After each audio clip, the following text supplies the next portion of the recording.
Hello, everybody, and welcome to Hanging with Hobo live on this Easter weekend 2025. As usual, we're probably going to have a limited crowd here today because this time period or this time slot is not the most convenient for those here in North America, especially on days like today, where for me it's beautiful outside. I'd probably rather be outside working in the yard or getting something done constructive, but at the same time, I enjoy doing this. I really do enjoy it. It's just, man, it's so nice outside. So I hope you all have had a great week. And it is Easter weekend, and in my opinion, it's probably more of a true Thanksgiving weekend than actually Thanksgiving. So hopefully those recognize what you have and you're thankful for what you've got and thankful that you recognize that everything going on in this world right now is just temporary. It's temporary, and don't let the distractions bog you down. So what we're going to do today is we're going to do a continuation on the design of the lace heart that we worked on last week. And I designed that one from scratch and with the intent of putting it in the shadow box. And this one is the first one I created and used it exactly like we did it from the live stream. And I was like, yeah, I ain't too crazy about that. I'm trying to find the other one because I did two. And if I was smart, I'd looked for the second one before I went live. But I'm a half-wit sometimes. So there are some things about this that I did not like and some changes that I made. But once I started sharing it with the Facebook group, Hobo with Wood group on Facebook, several people emailed me and made comments that's like, hey, yeah, it's nice. And folks agreed they kind of like the second version better. But they're also like, but we don't have any 5-inch shadow boxes. We don't have any way to, we don't have that option to put it in this little box right here. And one of the members in Facebook group, and I was going to share it with you guys today in this stream, but I can't find the post. It looks like it's either was taken down or I can't find it. One of the members, maybe if you're here in the channel and you did this,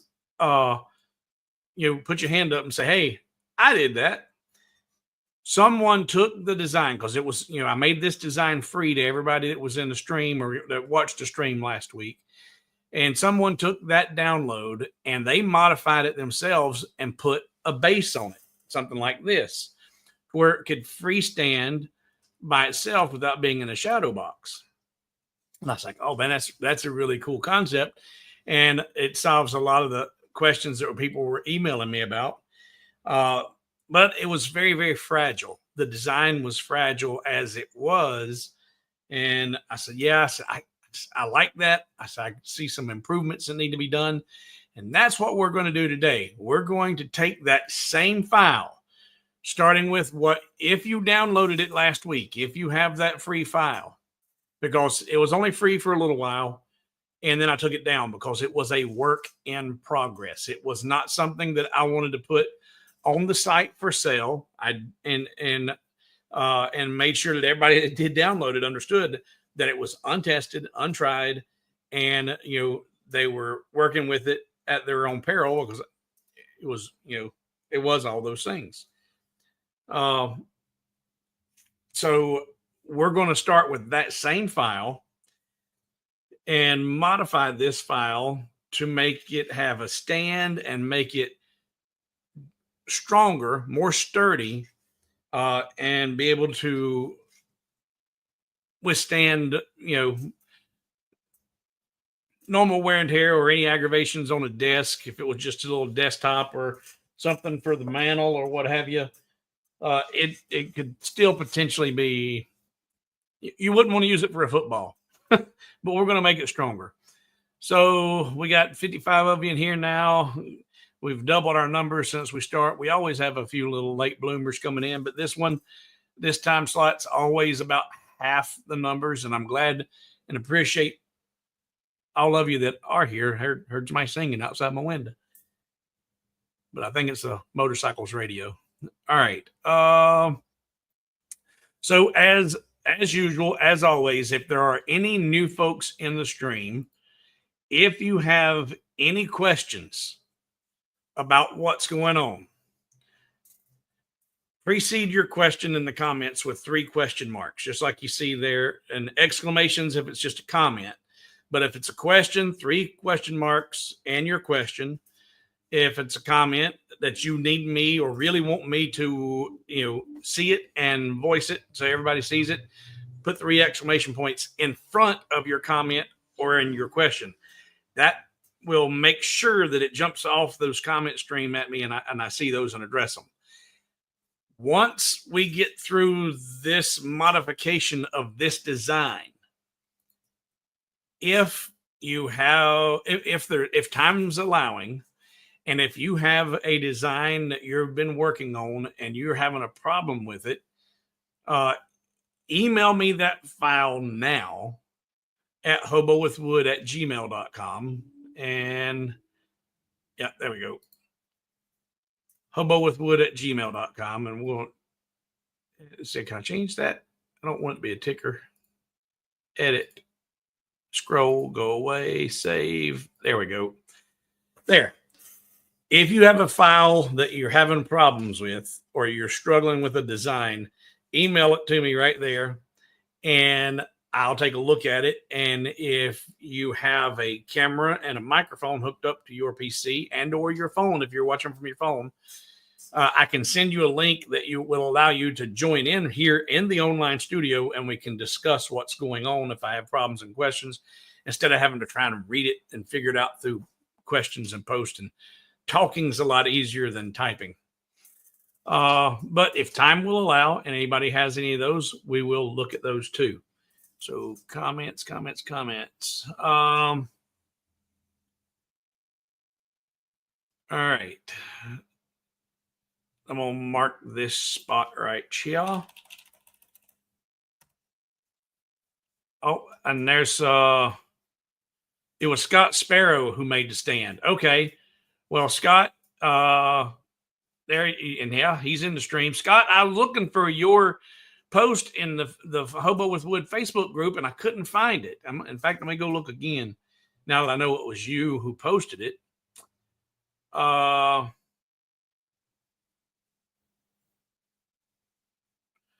Jack says he's in Mount Airy today. I hear you, brother. All right, let's see here. Go over here. Let's go to Facebook.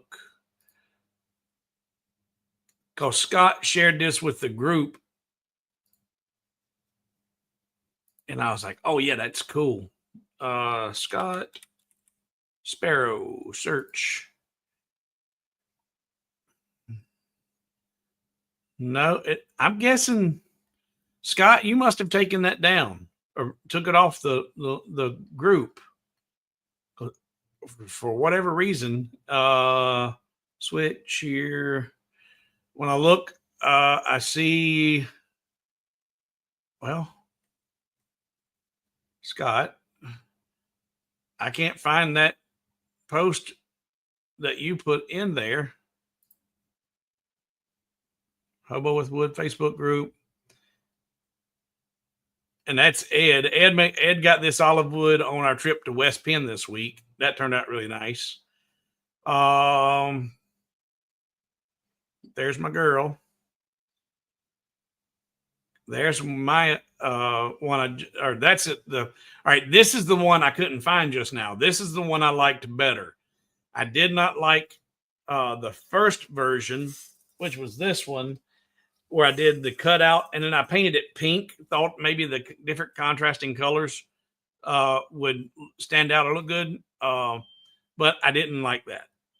Didn't like that one.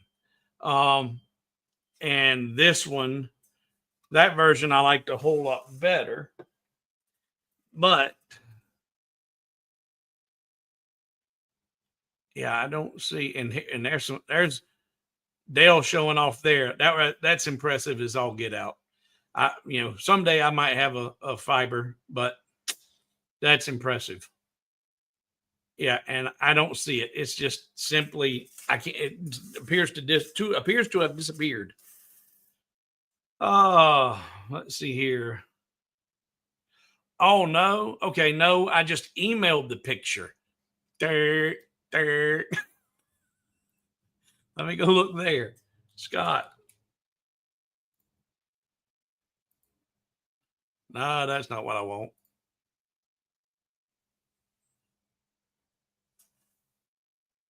Well, I don't even see the email now, but Scott was the one who had the answer. He did this lickety split quick because it was in no time he sent that over. I was like, nice.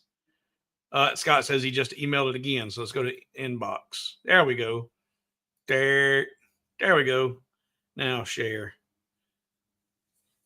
So there is the original file. And you can see here, I was like, oh yeah, I like that. But I can see how fragile that's going to be. And because this is just 3mm basswood or birch plywood, and it's one single piece.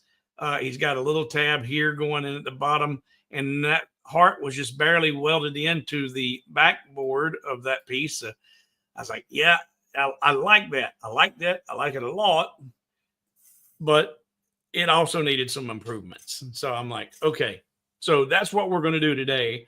We're going to show you what I would do, how I would do to make that a better, stronger design. So let's see here. Oh,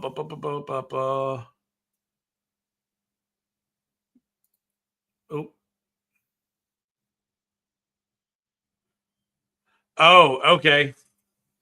Okay.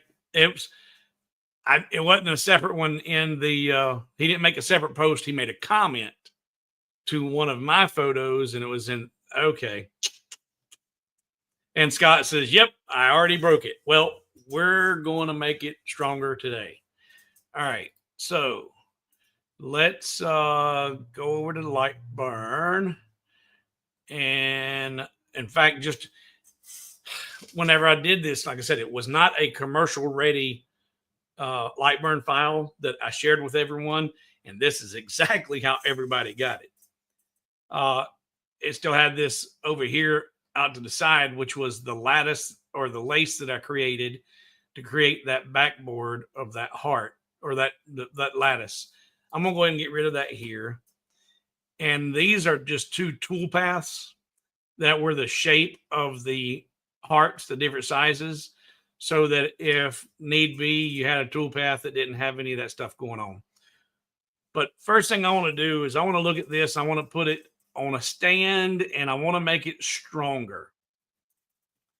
So the first thing I'm thinking, if I want to make it stronger than what Scott had showed there in his photo, it needs to be more than just one single piece of 3mm birch that's going into the stand. And it needs to be something more substantial than just that little 2mm cutout of that heart. So this is cool if it's not trying to support anything, but when you're trying to make it the foundation of the design on the stand, it's not sufficient. So what I'm going to do is, and what I recommend doing before you start modifying files, I'm sorry, back and forth. But when you're going to modify a design, just in case you get, 20 minutes into a design and you realize, oh no, none of that's going to work. And I screwed up and my original, make a copy. Don't modify your original. So I'm going to grab all of this piece right here. I'm going to say Control D, duplicate that. And I'm going to move it up here and I'm going to start modifying this one. Now, the first thing I'm going to do to make, because this is going to be the rearmost piece of the design. And real simple to make this stronger, I'm just going to select that and delete it. And I'm going to select that and delete it. And now those are solid pieces that are going to be going into my base. And I've got a pretty good, that's a pretty good attachment in 4 places there. That will be the weak point, but if you do it doubled up, it's going to be pretty sturdy. So now if I grab this and group all of it, and I'm going to, I think this one's already grouped. Yep, I'm gonna move this one out of the way. Grab all of this one, Control D, duplicate it, move it over here. Oh, didn't mean to do that. And as I said in the promo video, if you've seen it, this I'm showing you how to do it with this specific design. But the techniques that I'm going to use and the thought process that I'm going through with this heart design, you can do it with any of your designs. If you've already bought one of my wall hangers and you're like, I like that, but I don't want to hang it on my wall. I'd rather make it on my desk. Well, this is extremely easy and simple to do. And I'm going to show you some things to watch out for, some creative suggestions on, because there's always another way. And my way is not the only way. What I'm sharing with you is my design ideas and my concepts, but it's not biblical. It's not the only way. So, and I'm going to show you a couple of reasons why I think my way is one of the better ways when it comes to doing this stand. And thank you, Not Stanley. Thank you very, very much. All right, now I've got that original duplicate over here, and I need to have this and this the same, but only the outermost piece. So I'm gonna leave that grouped for right now. I'm gonna come over here to this one, and I'm gonna ungroup it, and then I'm gonna ungroup that, and then I'm gonna select just the outer piece here. Nope. I lied. I'm gonna group that back. I'm gonna group that back, and I'm gonna duplicate the whole thing. Control D, duplicate it. And then I'm going to come over here and tell it to go to the center of that and see how it positions. It's not quite right. So I'm going to grab it up here at this point and bring it down to where it lines up with that point. So now it's exactly overlapped. And where that line is right there, that's the original piece that I don't want there anymore. So I'm going to select it, ungroup it, and then select just that line and delete it. Now I can group all of that back together. And now I've got the piece that's painted red. This piece is painted white. And that lace piece, if I put this one, go back over here, let's put it in fill mode. And we'll put this one on a different layer and fill mode. And now when you overlap them, you've got that.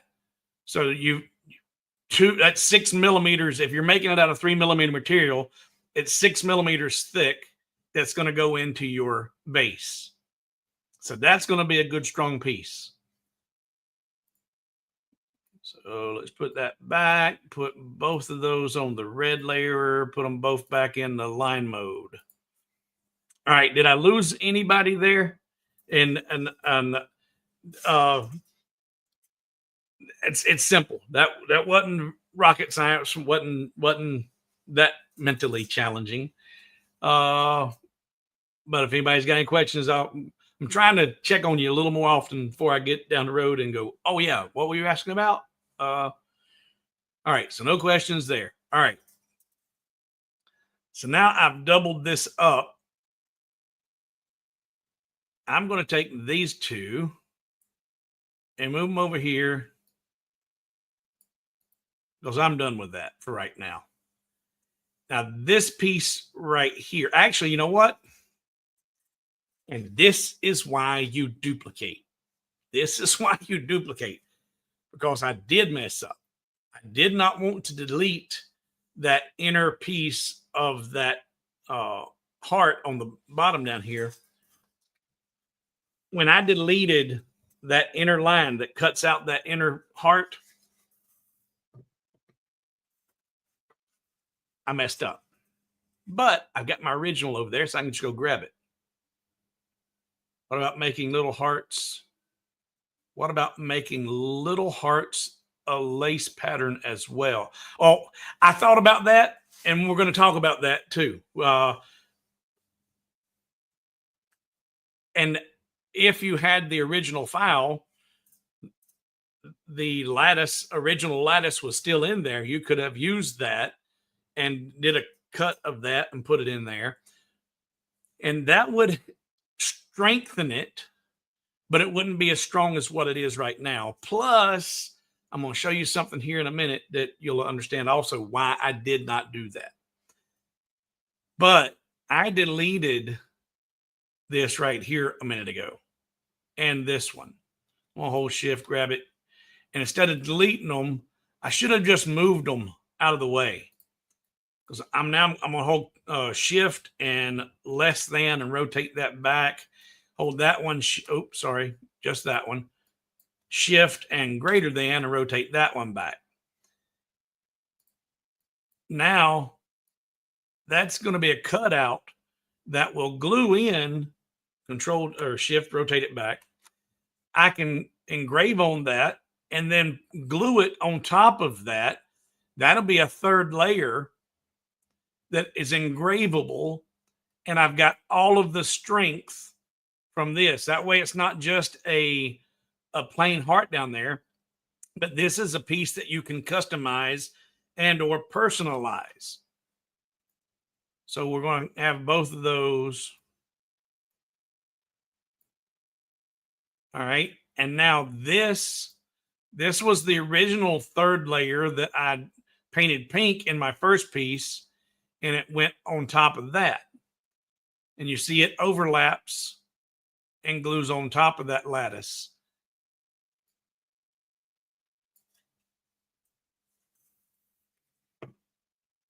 Painting it pink, I did not like.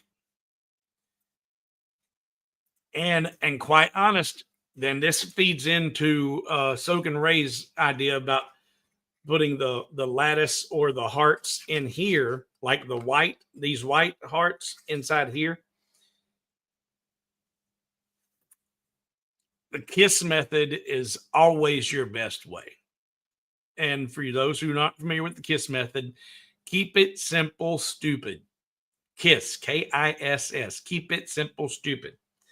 And in other parts of the world, they'll use a different word than stupid. But keep it simple, stupid. So what I did on that second version is, instead of engraving and cutting all that out, I ungrouped that heart, grabbed just the outer piece, brought it over here, get rid of all that. Now that's engravable. These are engravable. You can engrave I love you here if you want to. You can put, his and her names on here, or his and hers here, and an anniversary date, or whatever. You can, or you can just leave them blank and leave them all natural. Don't even bother painting them. You'd have a red background, a white lattice, and then the Baltic birch heart that would be the same as the base. So you've got some contrast going on there. But so now I've got the basic design here of what I want to do, but I don't have any way of putting it on a base, and I don't have a base. So what I would do is I'm going to drag these down here away a little bit. Get everything back on my workspace. All right. Is that grouped? That's grouped, and those are grouped. So if I put those on the same level, okay, I line those to the bottom so they're all the same height. I'm going to drag a guideline from the top down here. It's selected. I'm going to hold shift and select that. And I'm going to say Alt Shift V as in vertical. Oh, it wasn't selected. Select that, Alt Shift V vertical. And that moves that right up to the bottom of that. Now that's going to make contact with the bottom of the heart. That guideline with Alt Shift V, and if you select the guideline first and then one of those hearts, it's going to move that guideline as far up as it can until it makes contact with that design. Is it going to be flat across the bottom? No, because that heart has got some contour to it, but it's going to, as soon as it makes contact, it'll stop moving.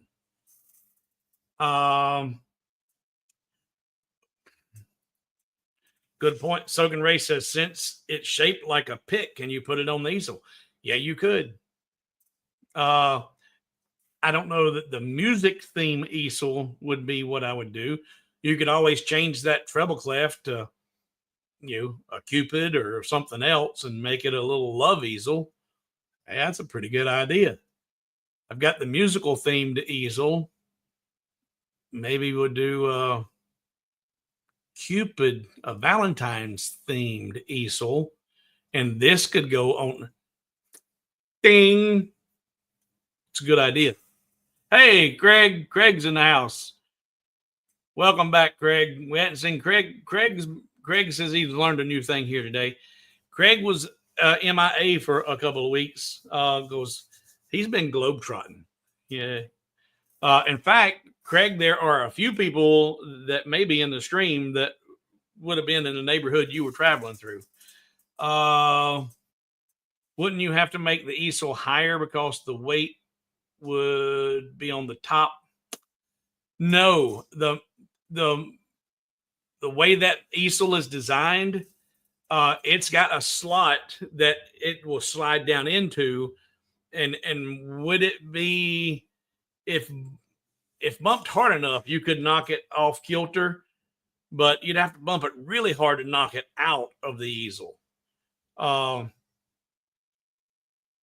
I might play with that whole idea, that whole concept between now and next Valentine's Day. But that's a cool idea. All right, let's get back to this one. So Alt Shift V for vertical.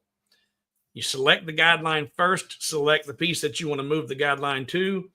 Alt Shift V will move that guideline up, and as soon as it makes contact, it's going to stop moving. Yeah, I understand what you're saying, Craig, but that once that drops down in that slot, it negates that top heavy piece part of it. And plus, with it being reclined and in the slot, that also lowers the center of gravity. It's still going to be top heavy, but it would be pretty stable. All right, back to this. All right. I hear you, Chris. I don't know if I would do that as an art library or not. But a collection, instead of an art library, a collection of easels. I might end up doing, half a dozen different themed easels, and then offer them as an entire collection on the website. All right. Back to Lightburn. All right. Alt Shift V. Move that up, and you can see there it's making contact there. But there, that doesn't touch.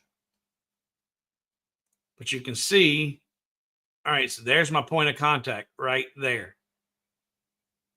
right there. So I need to put my tabs for this design right there. There's going to be a tab, and there's going to be a tab where they come into contact. So let's create a tab. I'm going to get my rectangle tool. I'm going to come down here. And first thing I'm going to do is I'm going to get those crosshairs where they intersect right there. And I'm going to hold Control Shift. Control Shift will draw that square out from that point. Control Shift.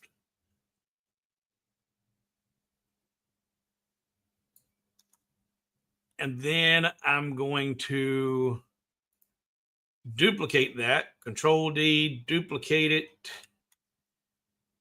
And I'm going to bring it over here until I get that. Can you see that circle pop up in my crosshairs? There, it's centered up right there. There's where those, right there's where those come into contact. So now those are positioned in the optimum space for the placement of those tabs, in my opinion. All right. So I don't like the size of them, however, but placement wise, those are where they need to be. Now I want to do them. Let's say if the two pieces glued together, it's going to be 6 millimeters thick. I want to do tabs that are at least twice the thickness. So 12 millimeters, would say it's 12 millimeters or about a half an inch. All right. So I'm going to come over here and I'm going to leave, I'm going to leave my anchor point in the center, and I'm going to lock my aspect ratio, and I'm going to just tell it 12 mil. All right, that's good. And this one, the same thing.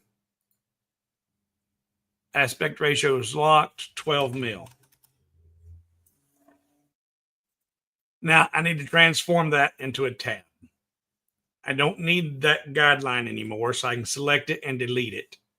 I'm going to grab both of these and I'm going to weld those or group those together. And then A plus B, or weld those together. That'll give me those two tabs right there. Now, what I didn't do is I did not make any duplicates of those. And now those squares and that placement are gone. And I need it on that other piece. Now I can do one of two things. I can Control Z, go back, undo that, make copies, do it. But I don't need to do that, because the outer perimeter that I'm making these tabs for is the exact same outer perimeter for the other layer. So I really only got to make this one time and then just duplicate it and move it over to the other layer. All right. So back over here. So that's what I want. And here, because these are going to be identical except for the tabs, I can use the tabs to differentiate the two. So I'm going to duplicate that, say Control D, duplicate it, and then just move it over here. And I aligned it to the bottom initially. So actually, if I just hold Shift and select this one and align to the center, that moves it into correct placement. And there's that new one with the tabs, and there's the old one. So I can ungroup that again, select the old one, and delete it. And if you look, it's still grouped. And the reason it's still grouped is because there's the duplication up here, and that's fine. I want to get rid of all of that, delete it. So now I've got those two pieces with tabs on them. But what I didn't do, and this, I'm believe this or not, I'm I'm showing you why you need to make duplicates. Because I could have stopped and did the duplicates, but I didn't do it. I didn't go back and didn't go. Anytime you're going to be creating, it's always best to have duplicates of things to a certain degree. Here, because I did not duplicate those squares, those initial pieces there, I don't have their original spacing and placement. I can recreate that because I made them 12 millimeter squares, and I can position two of them right in the corners of those tabs and get it spot on. But if I had made the duplicate to begin with, whenever I welded those two squares to this piece right here, I should have duplicated those squares and moved them up here out of the way, because then I'd already have my placement for my slots, because they are dependent on each other. So now if I come over here and just grab my square tool, my rectangle tool, and I'm going to come to that corner right there with my crosshairs, hold shift and control and draw out. Nope, don't want to do that. There we go. Hold shift, not shift and control. Holding shift and come to that corner, I get my 12 millimeter square. And you can see up there, it's 12 mil. Come over here to this corner with my rectangle tool, hold shift right there and draw to the next corner right there. And I got my 12 millimeters again. And they are now positioned where they need to be. I'm going to group those, and I'm going to just move them up here out of the way. And I should have duplicated those and moved them out of the way before I ever welded them to anything, but I didn't. All right. So now I've got layer 1, layer 2. Both layers have tabs on them. Now I need to make a base. Now,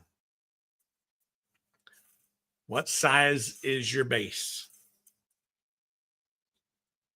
And this is for the guys more than it is for the ladies, because the ladies, they know this. Guys, no matter what you've believed your entire life, no matter what you've been told, size does matter. Size matters. And in some cases, it's subjective, but most of the time, it's not. And when I did this originally, I made one and I put it together. And as I was putting it together, I was like, yeah, that's a swing. It wasn't a miss, but it might have been a pop fly out. It's close, but not right. And here is the design with the base on it. But the problem I have with this is too big. This sticks out too far. So I'm like, okay, that needed to be much, much, much shorter. But in order to keep the proportions right, the spacing around the size of the base from one tier to the next, you need to keep that in mind. There are a lot of things to think about when putting this together, and we're going to go through that as I figure this out. And I'm going to show you what I believe is the best way to figure out the best size for whatever the project and design is that you're working on. It, you need to put a base on. So to do that, what I look at is what is the overall width of that piece. And the overall width is 112 millimeters, or about 4 inches. Almost 4.5. So I'm like, okay, how big is the base going to be? I'm going to duplicate this, and I'm going to move it up here. And I'm going to come over here and grab my rectangle tool, and I'm just going to draw out a rectangle. And the first thing I'm going to do is I'm going to say, okay, if this was 112 mil, I want to tell this one to be 112.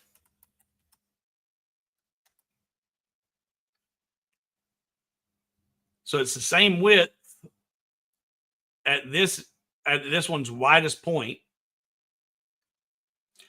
but I don't want it to be the same width. I want it to be a little bit bigger, but I want it to look good when I put all this together. So I start thinking about how many layers am I going to do? And depending on your design, like this design is small enough. And also that's another thing to think about is how big is it your final piece going to be? At 4 inches wide, it's also about 4 inches tall. This is almost 4 inches square, almost 4.5 inches square. So whenever it's assembled and glued up at 4.5 inches, it's not going to be terribly top heavy. But this design, like most designs, are scalable, and you could make it out of a full piece of 12 millimeter or 300 by 300 or 12 inch material. And that would be really top heavy. And so the reason this one has got 4 layers on the base is to give it additional weight, to make it more stable, to where it's not going to be inclined to want to fall over or get knocked over if something hit. So when you're thinking about the number of layers you're going to put on your base, that's going to, and also I think about the spacing that I'm going to use from one tier to the next. And that's going, so if I'm going to do a 3 millimeter outward kerf, each layer is going to get 6 millimeters larger than the next. And if I'm doing 4 layers and they're each one's getting 6 larger, 4, 6, 20, it's going, the top layer versus the bottom layer is going to be an inch difference between them. And that's why on this one, I did not do the bottom layer the same, because I didn't want it sticking out even further. But I would have done this differently, and we're going to talk about that too. Otherwise, you end up doing what I've done here, and there's nothing wrong with this. There's nothing wrong with if you build it, it's like, yeah, it's close, but that's just too big. That if you wanted to do something more with this, if you wanted to put, a little figurine or something on either end of it, then you'd have a reason for this to be protruding out this far. But there's no reason for that. And this by itself, to me, in my opinion, doesn't look as good as it could or as it should. And I don't have any RC with me today, so I'm going to be struggling. 3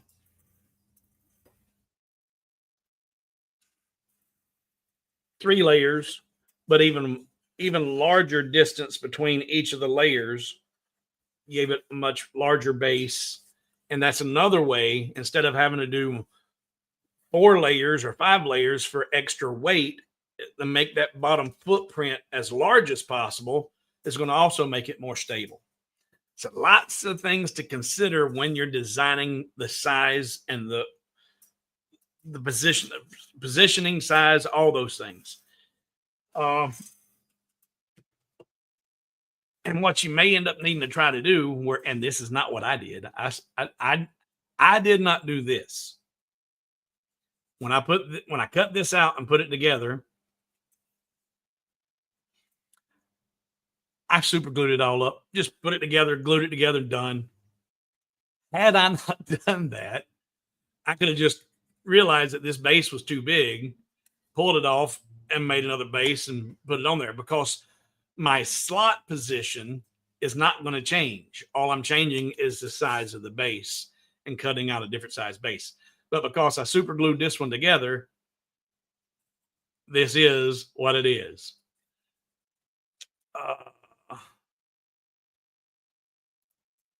Put a Cupid, yep, and that's and you could do, like I said, put a little figurine or something on here that could, you know, make that more adorable or justify that additional space on there.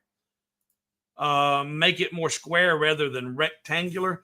But the problem with, if you're talking about the base here, if you made it rectangular or even more rectangular, I'm thinking of this being something that might sit on a desktop.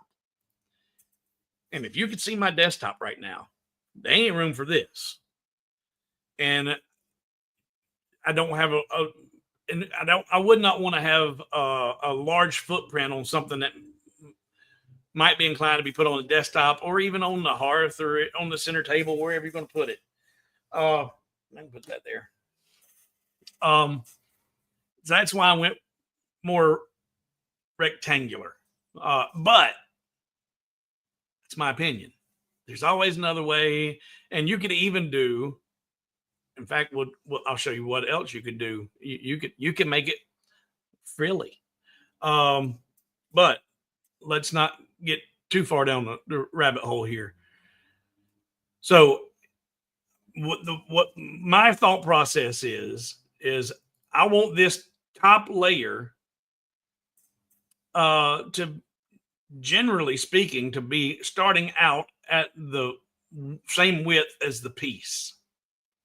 So if that is the same width, then I need to take these right here. They're grouped. I'm going to put those in the center of that layer. And what size do these actually need to be? Those are going to be the same, in this case, the same height or the same as the same thickness of the two layers of your material that you cut these from. So these are going to be slots that you're going to have to adjust each time you cut this out, because you're going to cut this from one piece of material, measure your thickness, and then adjust your slots and tabs accordingly. But for right now, for the design process, we're going to, you can leave them grouped because they're in the same horizontal position. I'm going to change the height. Actually, there's a slight variance there. Let's ungroup them. Ungroup and make sure they're vertically centered with each other. There we go. Yeah, they were off by 8 thousandths, but now they're perfect. And I want to change the height. We're going to unlock the aspect ratio and change it to 6 mil with the anchor point in the middle. Now, this is crucial, guys. If you haven't seen enough of my videos to understand what I'm talking about when I say the anchor point, this is the anchor point. That's the name that I gave it. There is no name for this tool anywhere in Lightburn, but I call these the anchor points. And this is in the very center. And with that being in the very center, and I tell it to change its height to 6 mil,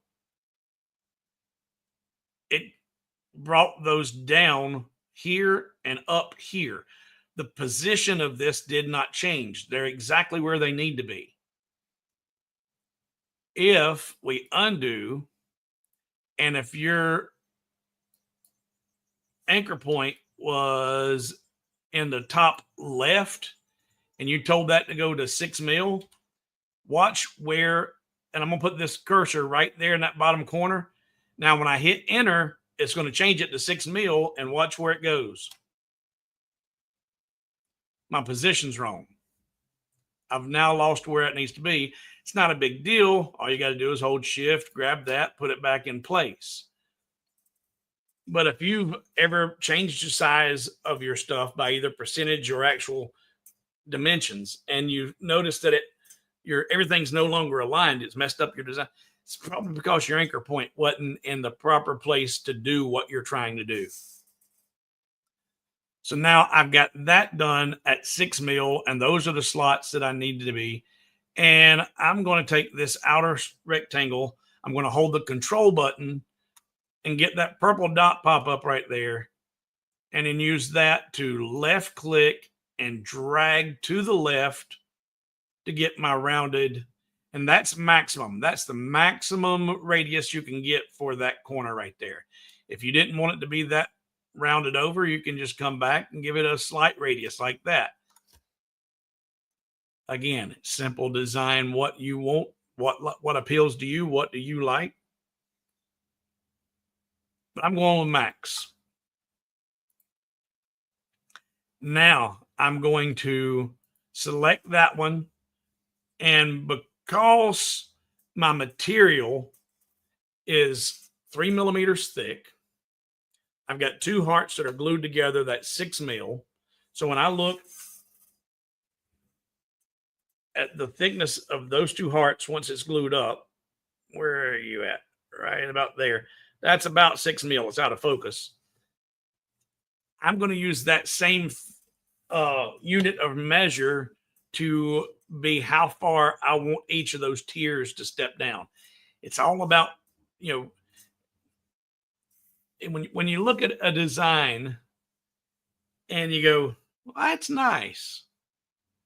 Or you look at a design and you go, man, that looks good.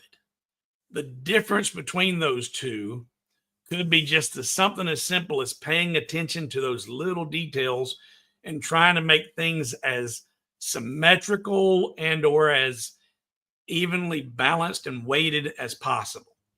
So what I do is I've got that piece. I'm going to come over here to my offset tool, and I'm going to do an outward offset of 6 mil and say okay. And I'm going to do it again.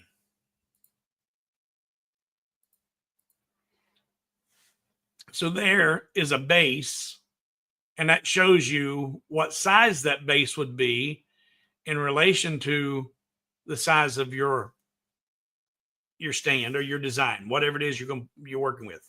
In this case, it's the hearts.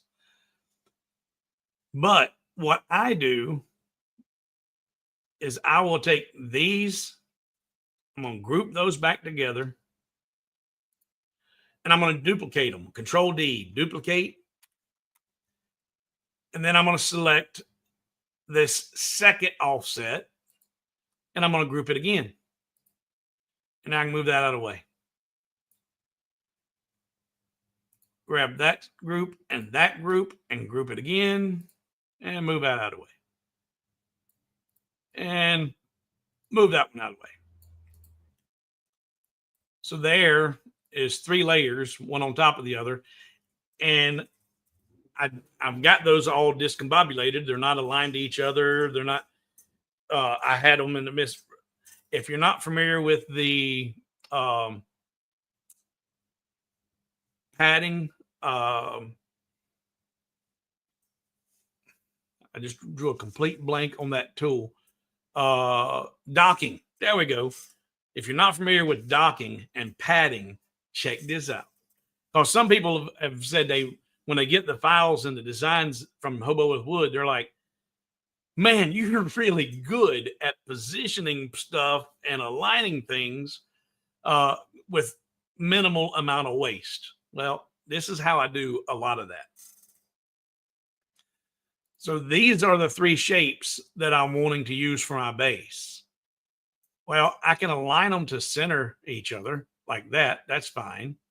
Or align them all to the left or align them all to the right. But let's put them in the center for now.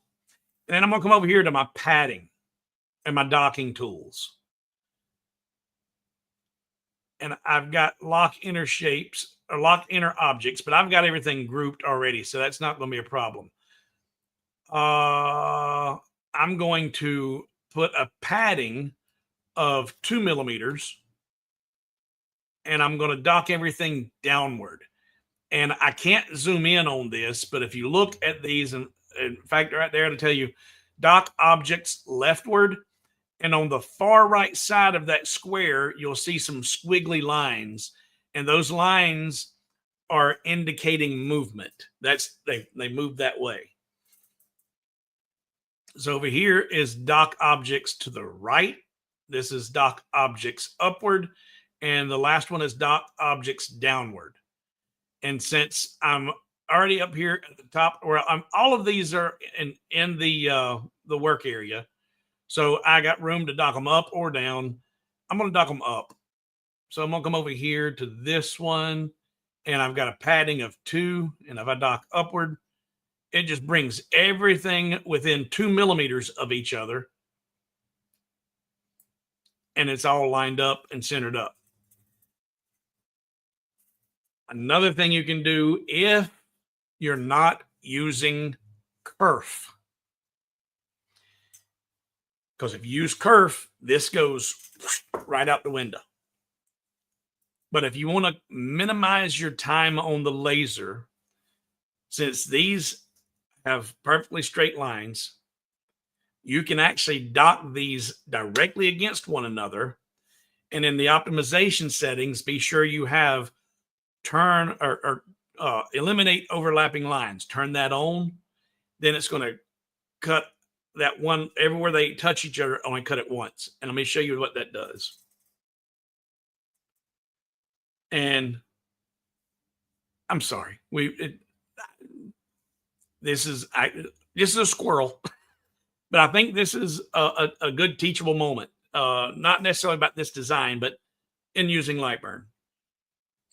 So right now, if I preview this using the cut and speed power settings that I've got for just those 3 pieces, it's going to take 9.5 minutes, 9 minutes and 40 seconds.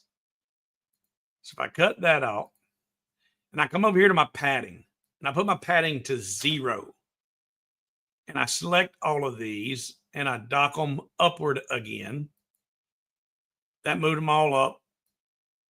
And you can see now they're all touching on that perfect line, perfectly straight line. And I'm going to come over here to my laser and optimization settings. Remove overlapping lines. And depending on how perfectly straight your lines are and where you have those docked, how close are they to being perfectly on top of one another, you may need to increase this distance or the tolerance.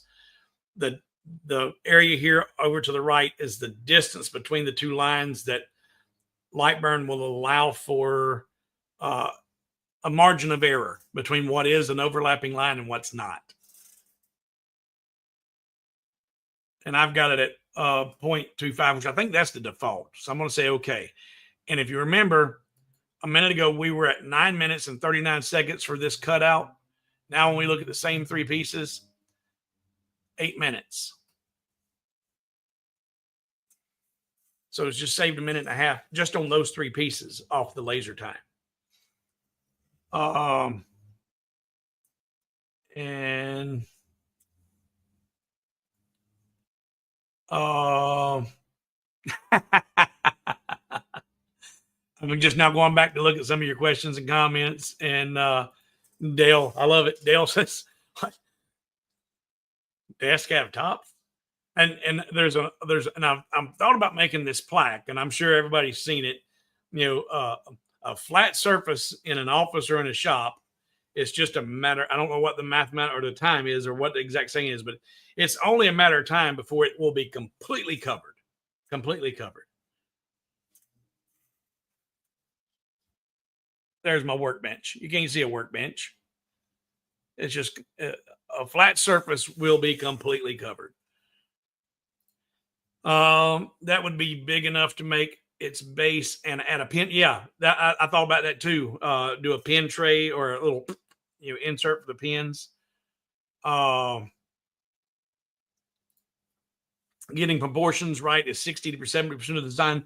And I've talked about it in other videos, and we're not going to go down that rabbit hole in this one, but the golden ratio, guys, if you're not familiar with the golden ratio, that is something that you really need to look into and understand how it works. And it will help you especially with tall pieces and layered pieces, and it'll help things look better. That is the difference of, that's nice to, oh man, that is sharp. Oh, look at there. That looks, the golden ratio is what I didn't even see that. The golden ratio is always worth keeping in mind if you want pleasing dimensions. Yep. Look at that. Like mine's. No.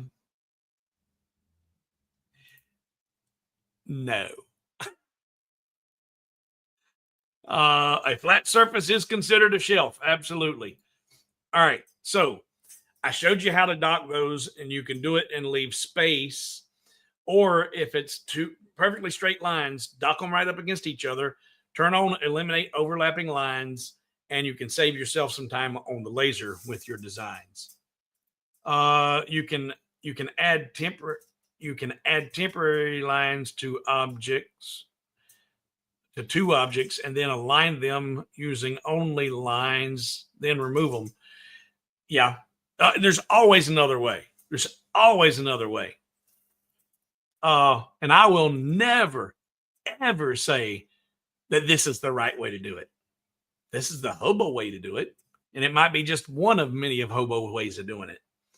I was once told that a cluttered desk is a sign of a cluttered mind. I ask what an empty desk. Well,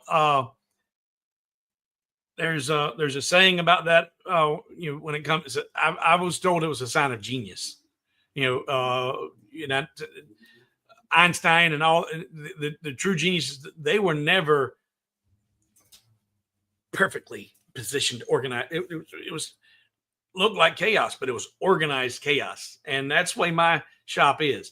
I can walk in and grab anything I need. I know where everything is at until somebody comes in and starts helping me straighten up. And then I'll never find anything ever again. All right, back to the base. So I did the first one, and it was the same as its overall width. And I did it to where if the slots were, these slots here were 6 mil, and also that top piece is going to be the most fragile piece. So if you did a really thin offset there or width, then you could stand a chance of breaking your layer when you go to put your hearts through there. So you want to make that one substantial enough that it's not fragile. So I've got 6 millimeters here, 6 and 6. This one should be right at that's 22. So it's actually a little bit more than 18 mil, but 18 would be the minimum that I would make that. That would be the minimum. And then offset each one 3 millimeters, which is a total of 6 millimeters larger on all the bases. And that gives you that result there. Now, we're done with that actually. So I've got a bottom layer, the lace layer, hearts that you can personalize, and piece that you can engrave and put in the middle if you want to. I think we can color that one finished. Now, back to the KISS method. Keep it simple, stupid. I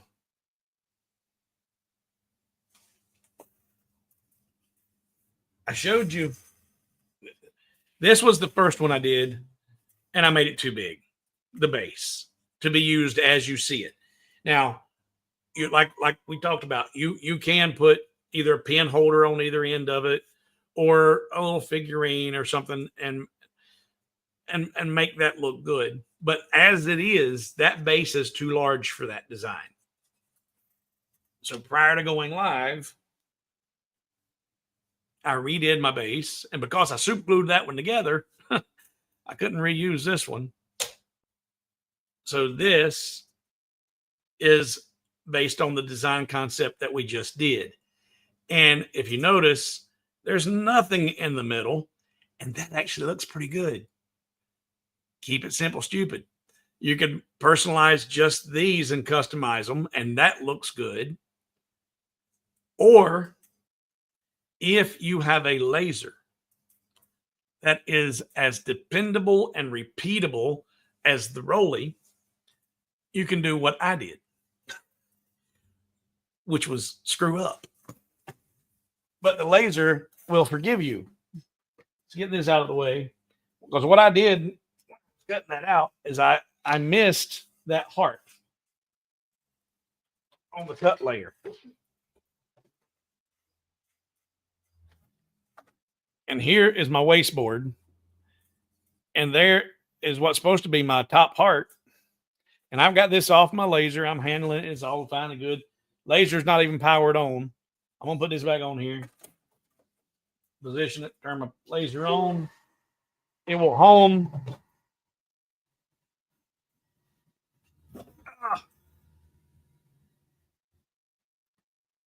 I'm going to come back over to Lightburn. And this is the version that I've got. And I'm going to select just that heart. And I'm going to tell it to start.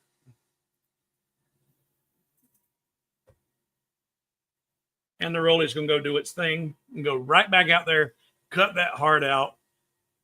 And I'll be ready to glue that one back on and put a finish on this. These simple spray paint for the back layer and spray paint for the white. And then you see the difference in the color between the two on the hearts. That's the difference of just putting a lacquer finish on the birch. So I'll let that cut out. And now I'm going to glue that on here and then put a lacquer finish on it. And this is done. I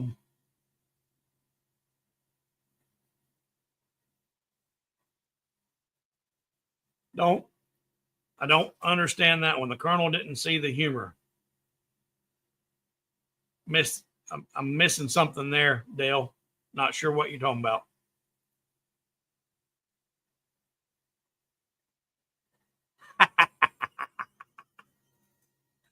Yeah, y'all close your eyes. Because, sorry. Sorry. Do you ever have a problem with your computer not finding the laser after the laser has been off?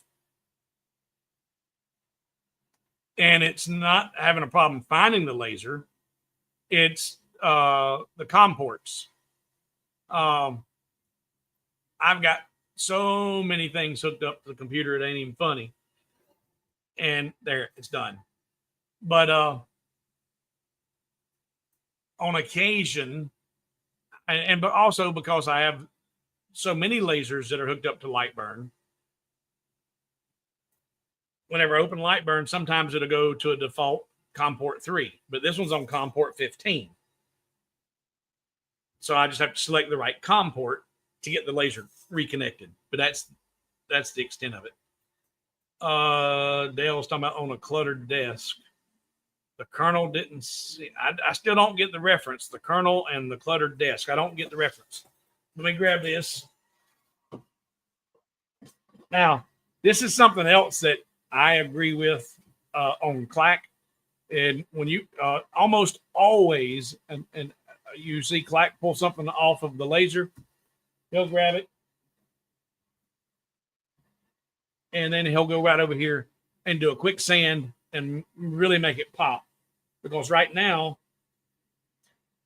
you've got a little smoke around the edges of the heart. But what I recommend doing, and I don't know if he does this or not, I've not seen him talk about it. I'm going to take my waste material with me, and I'm going to put this over here on my sanding area, pop that back into place, and then sand that smoke off there and get everything cleaned up and make it really pop. Because when you sand, if you're not careful, anywhere that sandpaper can get to the edge, you see all that, it's all the veneer. I've sanded the veneer clean off right there. But by putting that in place, it protects the edges and doesn't burn your veneer off. So let me go sand this real quick.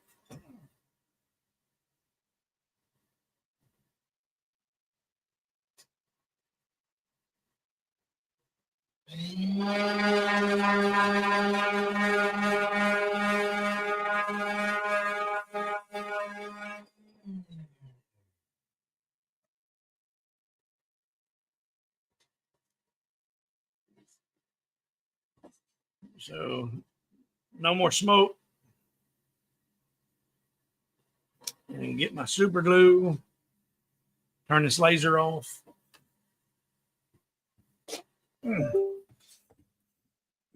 But I've played with quite a few lasers since starting Hobo with Wood.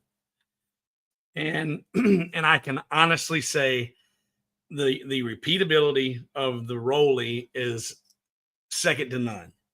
I've not seen anything that is as consistent and as dependable as the tank that is the Rolly.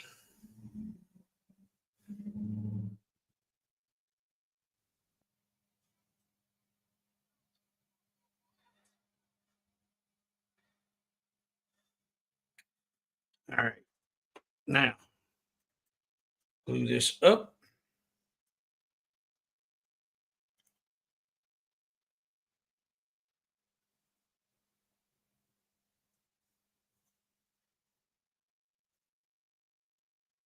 I'm I'm out of my activator, so we're going to hold this for a second. But that looked good without anything in the middle. And while I was doing the design work last week, I thought having that cut out like we did was going to look really, really good. But that is also the reason I did not put the lace or the hearts in the lower part. It was just too busy. Too busy. I think that looks so much better. I think that looks really good. I am extremely happy with this. So much so that I'm going to call that design finished. It's done. And I'm going to put it on the website for you that are here and watching it in the live stream. It will be available for you to download for free for the next hour. Only 1 hour. And I'm going to put it online for probably $3.49 or something. But I'm going to put it online so that you can download it. As you see it here with this base and these dimensions, I'm happy with this. I got to put a lacquer finish on it, but I like it. I like it a lot. So let's get over here.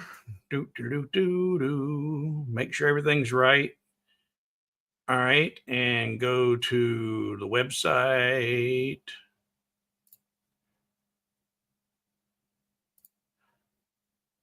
Again, you get to see the back end of things, how all this works. Products, all products.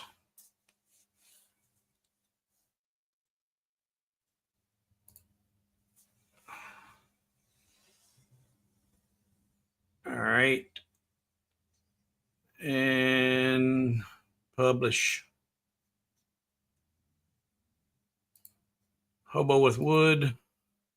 All right, there it is. All right, I forgot to change the price. Let me fix that.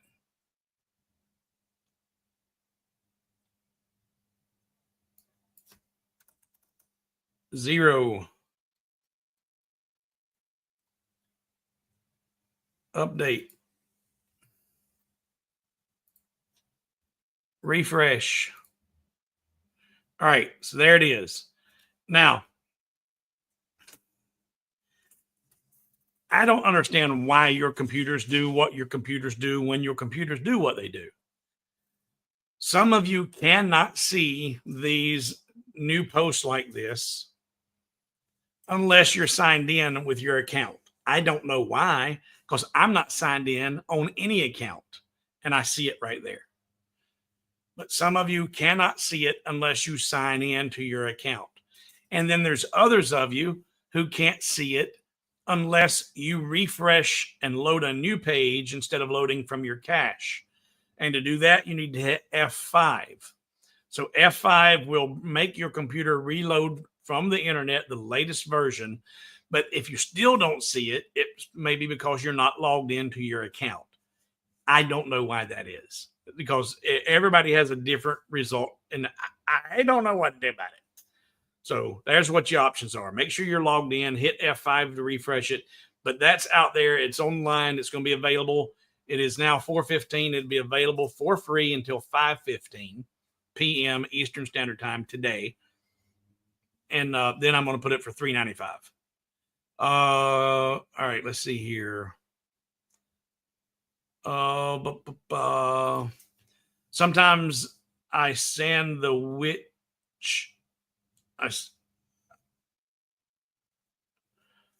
sometimes I sand the wish I did, and sand and wished I didn't. The smoky edge. Oh yeah, the smoky edge. Yeah, it's where did I put it? Here it is. Sometimes you want to have a rugged, smoky finish. This one is my countdown for Christmas, and the truck.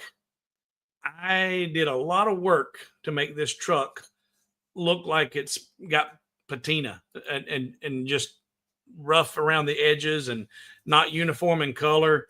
It's darker up here, rusty looking. Yeah, sometimes you don't want perfection. Sometimes you want those burnt edges and the smoky look.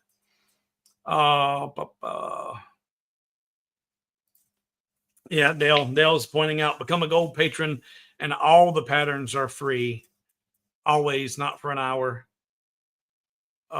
Yes, John, and the photograph, because I said I did this one yesterday and didn't like that. I finished this one minutes before going on the live stream, and I didn't have it all cut out. So, but this is the file you're downloading.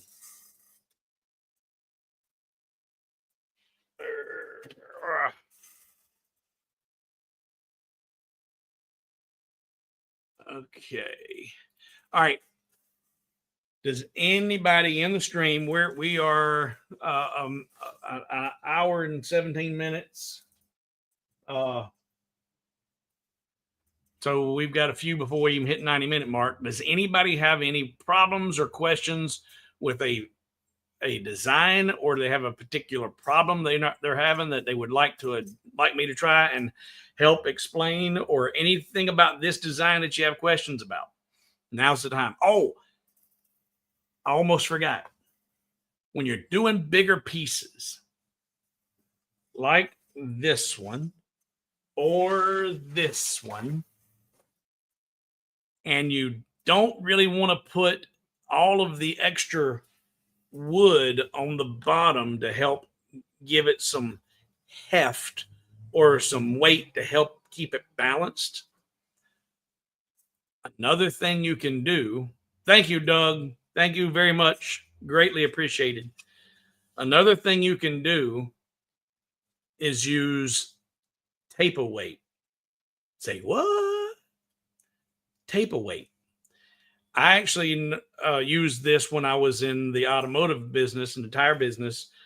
Certain types of alloy wheels require you to use adhesive weights that tape to the wheel or the rim to balance the tire to keep it from vibrating when you're going down the road. Well, that tape weight used to be all made out of lead, and now environmentally friendly, it's no longer lead, it's some polymers or whatever. But the concept's still the same. You've got a piece that you, most of the time, they're available in increments of 1/4 of an ounce, but they're really thin and small, and you can break them off and you can put them like on this piece. If I only wanted to have the 3-layer design, or on this one, if I got to looking at it and feeling it, I'm like, you know what? To Craig's point, right now, while I'm holding this is still a little bit top heavy. I'm not going to knock that over, hitting it that pretty hard that way. But if I wanted to prevent that and make that more to lower the center of gravity, then I need to add weight to the base. And you can do that this way. I'm going to put this.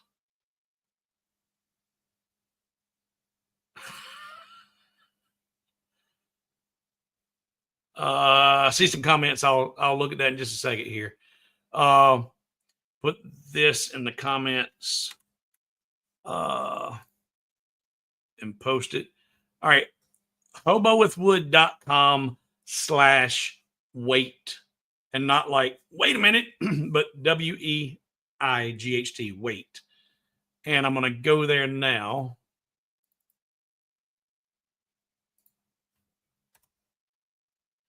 If you put in hobowithwood.com/weight, it'll take you to this on Amazon. And these are, it's one strip, and that's 2 ounces total, but they're quarter ounce increments, and they've got an adhesive backing on them that you can just, and you see there, it's only 3 millimeters thick. It's only 3 millimeters thick. So if we come back over here to our design, and if this is the top base, we don't want to put it there. This is the middle base.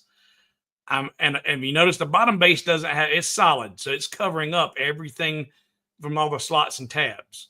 But if I come over here, if I go back and look and see right there, it says it's 19 millimeters tall and 3 millimeters thick.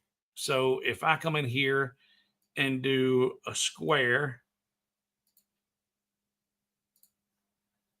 that was 20 mil.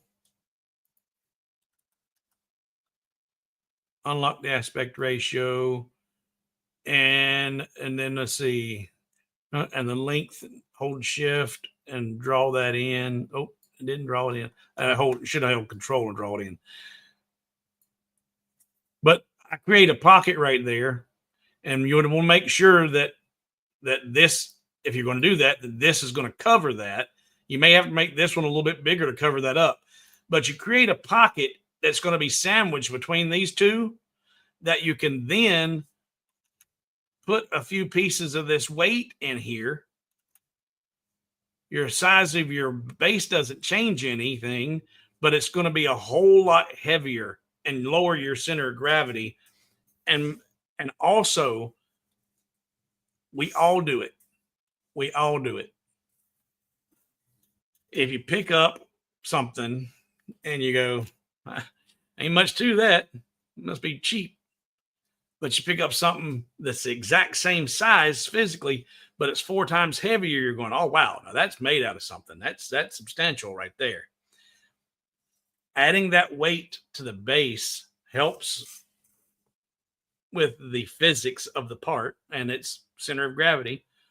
But also when somebody's picking up to look at your work, they go, oh, wow, now that's substantial. That's pretty impressive. So it could actually help with the perceived value of your work. So let's look at these missed comments I had here.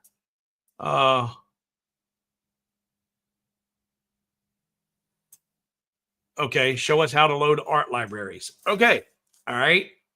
That's from Craig. Craig's show us how to load your art libraries, please. All right. And then again, please show. Yeah, I was getting there. You say you've shown 3 people this week. All right. Well, I've got a video on that. I do have a video on using art libraries.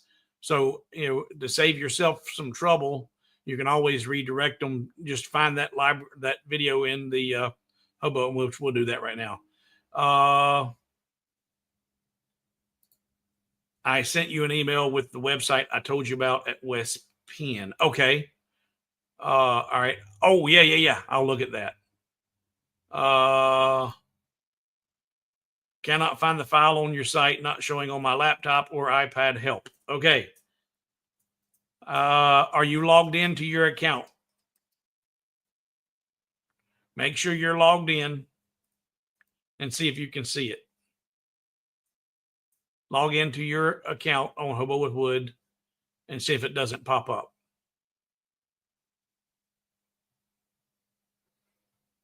And Peter says, please say again how to see the new product. Yeah. So, and I don't know why, because when I log in, switch. This is a whole new tab that everybody goes to, hobowithwood.com. And right there it is. It's on my homepage immediately. But For some folks, I don't know if it has to do with the way your computer's security system works, your antivirus system works, or your processor works to save on memory, on processing time. Some some computers, instead of loading the newest version of the website, if you were there last week and you go to it today, it pulls up that cache version or that saved version that you had last week. In order to make your computer go and grab the most recent version of that site, hit F5, function 5. But now, if you're on a Mac, I don't know anything about Macs, but F5 on a PC will cause it to auto or go out and refresh that website. But that doesn't work for everybody. For some folks, you have to be logged into your customer login on the account. I'm not currently. In fact, if you see up here, I've got the option to log in. So if you're not logged in and you've hit F5 and you still don't see it, then click on customer login and log into your account. And then those two things usually make it visible to everybody. So if you've done those things and you're still not seeing it, let me know. But we'll go back here to the libraries. Let's see.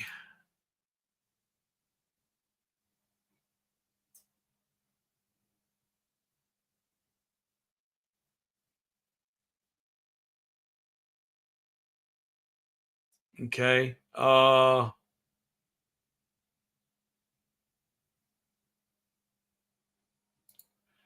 Different browsers behave differently. Some log you out and some reload from cache. Yeah. And I think it's different browsers, different operating systems, different security systems. I have a file with welded text of unknown font that doesn't have the score part of the overlapping letters. No, because I say no because email me that file right now, Jesse. hobowithwood@gmail.com. Email me that file because I understand what you're saying. Other folks may not. And it may be something I can help you with, but I got a sneaky suspicion that no, I can't. But we can show you why and show everybody else why. So email me that if you haven't. John said F5 didn't work. Sim says log in. Can you put weights into shop supplies? I can't get the link to work.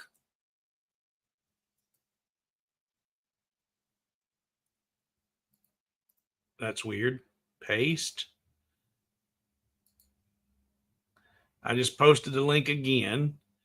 And the same copy and paste. hobowithwood.com/weight. Now, who said they couldn't get it to work? Sam, oh, you're in France. That might be why it don't work. I just not see that. You're in France. Yeah, that's US Amazon. So I don't know if you'd have the same thing. But the link isn't going to work for you in France.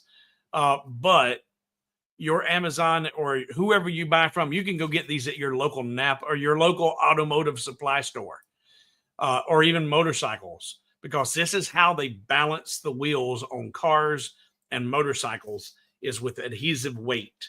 So any automotive supply store or motorcycle supply store that helps with the balancing of tires, you can get that adhesive. It's an adhesive tape weight. All right, let me go over here to YouTube, go to my page.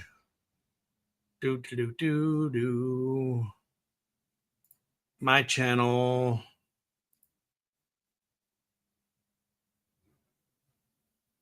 My content. Say no, I want to go to my channel. View your channel. Okay. All right, now switch.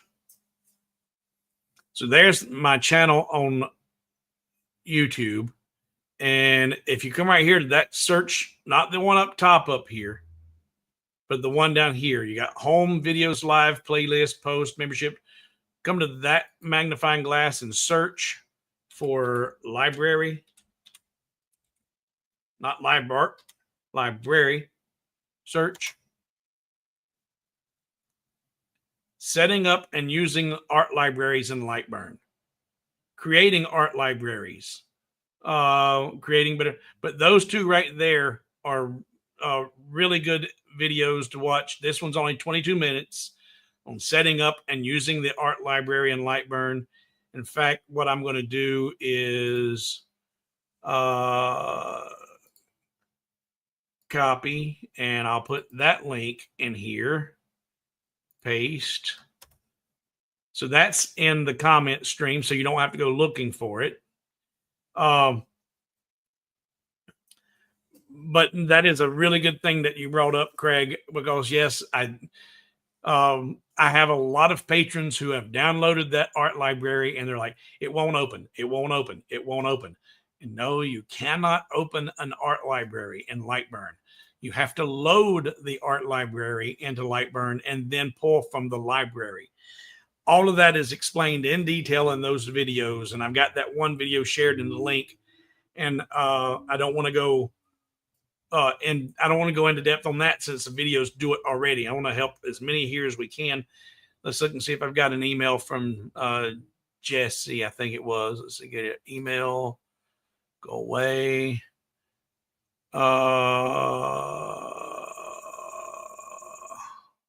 Nope. I got a bunch of downloads here for the free files, but I don't see your file about the text.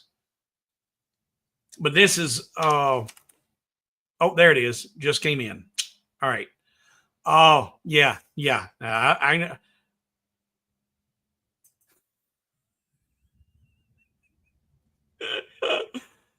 Yeah, this one is I haven't even opened it yet. I just see the title of it and I know what your problem is, or I know what your desired outcome is. And I don't want to do that. I want to download it. See there. Download. Okay. Oh, and it's not even a Lightburn file. It's an SVG. Okay. So, all right. So you guys are in here. Jesse has just sent me an email file, or emailed me a file. It is an SVG file, not a Lightburn file. And in his question, it talks about he has some overlapping text or welded text, but he's not seeing the lines of the letters where they overlap. And the title or the name of this file is Lord's Prayer Tree, the laser files. All right. So I already know by the title of it, when I open this up, I'm going to expect to see the Lord's Prayer, and it's possibly done either in a tree format or what have you. But all of the text is welded together. But whoever put it together, be it Jesse or a file he's bought from someone, they did not create the overlapping lines in the text before they welded it all together. Now, Lightburn is not going to recognize it as a font. And because it's not going to recognize it as a font, there's no easy way to bring those lines back in. But let's go look and see if my assumptions are correct. So I've got that downloaded. Let's come over here. And file, new, no. And since it's SVG, I'm going to need to import it from downloads. There we go. Open. All right. So yeah. Now let's put this on a cut path so we can see it.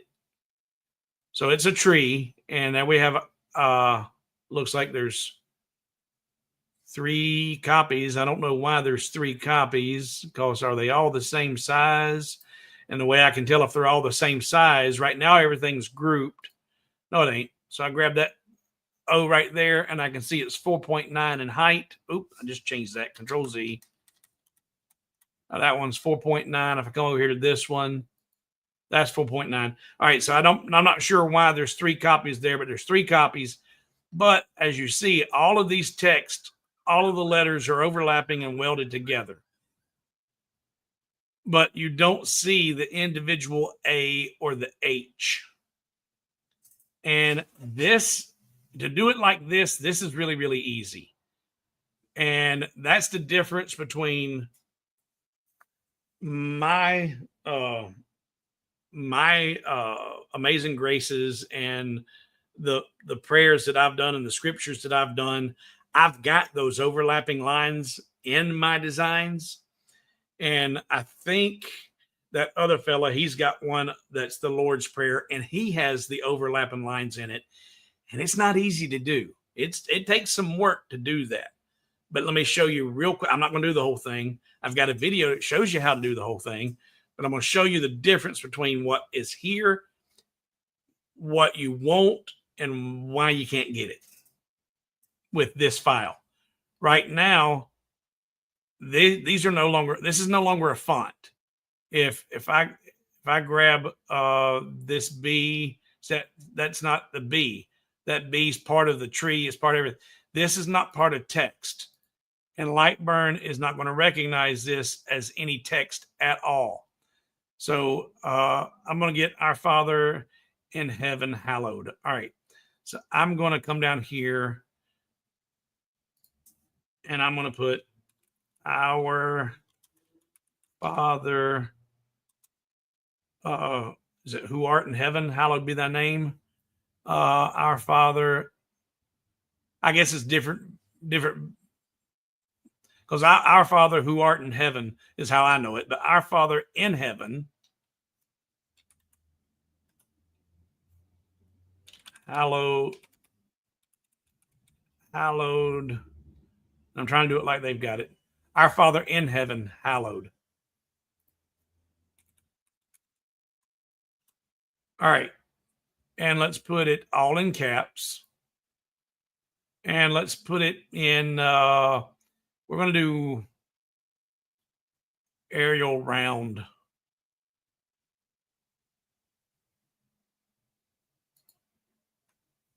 All right, first thing, and let's do it bold. All right, the first thing with my text is it's not overlapping. If I want it to overlap top to bottom, I'm going to go into my text mode and I'm going to change my spacing vertically here and start reducing it. It's not letting me text. I'm in text mode. All right, text, vertical spacing. There we go. I'm reducing my vertical spacing until the letters start to overlap one another. And as they do, because I've got welded turned on up here, it automatically starts to weld those together. If I turn that off, you have those overlapping lines that he's wanting to see. So I've got it turned off for right now. And I'm going to make that there, 45. Actually, let's go to, that's not enough. We'll do 43, negative 43. All right. That gets me that. Now I need to change my horizontal spacing to get the words to overlap.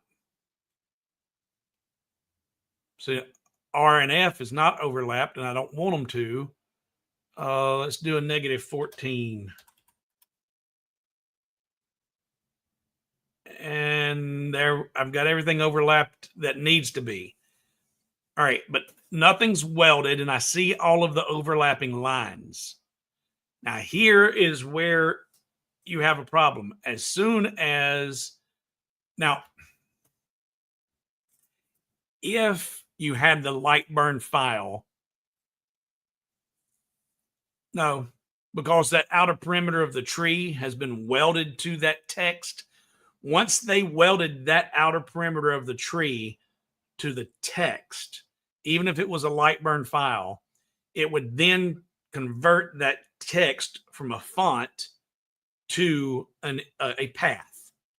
So there's no way you're going to be able to reclaim those lines from that file that you have.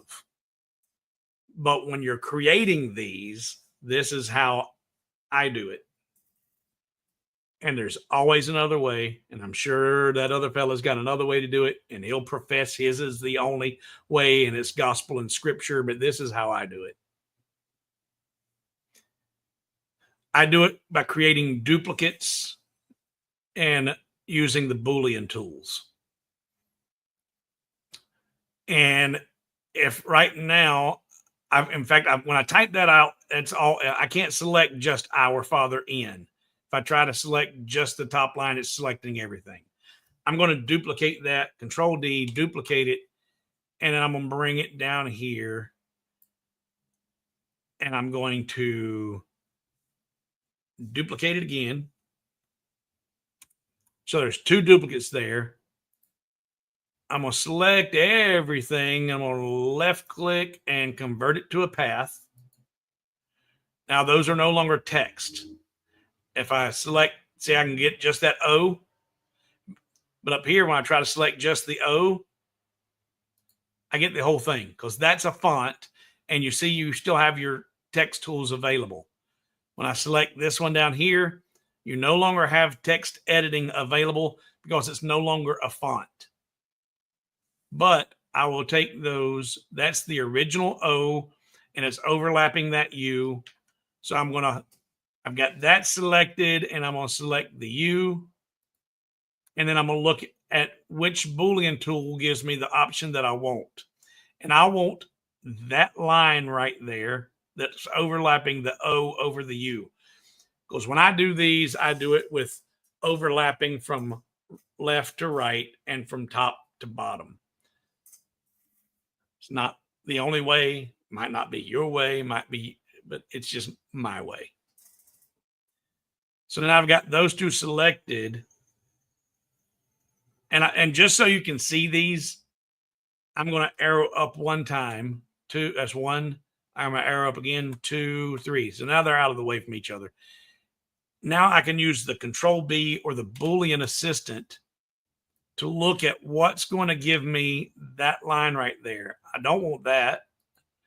That might be what I want to use. That's not it. And that's not it. So if I use that intersection right there and say, okay, but I don't want to engrave that line right down the middle. I only want the part that's overlapping on the U. So I would go into node editing and I would come down here at that bottom point right there and hit the letter B for break. And up here, B for break. And now that that's broken into two pieces, I can select just that line right there, delete it, grab that, put it on a different layer. It's going to be an engraving. And then I'm going to arrow it straight back down 1, 2, 3 times. Now when I turn the, if these were welded together, that's welded to this. There's your overlapping line that you're looking for. And you need to do that for, you don't have to do it individual letters at a time. You might need to do it individual words at a time. And you're never going to want to get caught using your last original piece doing that, because you always need an original that you can pull down to, because you're going to do it left to right and you need to do it top to bottom. Is there another way to do it? Yeah, I'm sure there is. Is there a better way to do it?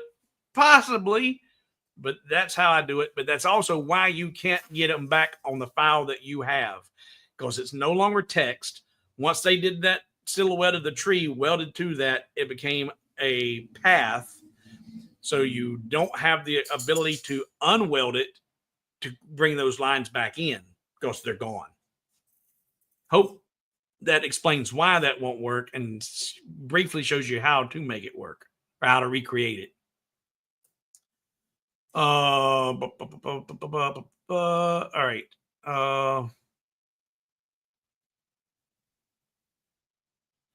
And Soaking Race is in Florida, and he says he can't get the code to work or the link to work. I don't know why you have a problem with the link. I just used it.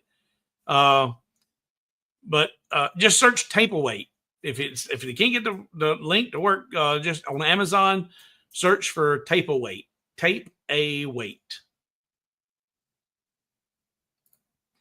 Sometimes to find the new files, I have to go to digital files and sort by latest. That's weird, Chuck. Hey, Chuck. Thank you, Chuck, for your support. You are a true blessing and greatly appreciated, sir. So yeah, that, and see, Chuck's brought up another thing that I wasn't even aware of. He's saying that he's not seeing the way the home screen is supposed to work on Hobo with Wood.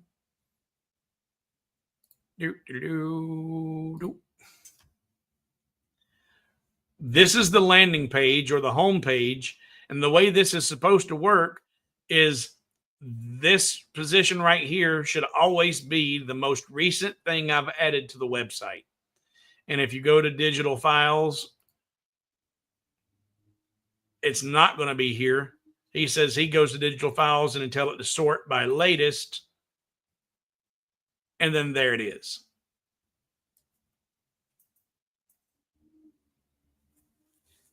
So that's another thing I was not aware of that was an issue for folks. Yeah, F5 is supposed to read on a PC. I don't know about Macs, but F5 is supposed to ignore your cache and reload with the latest version of the file.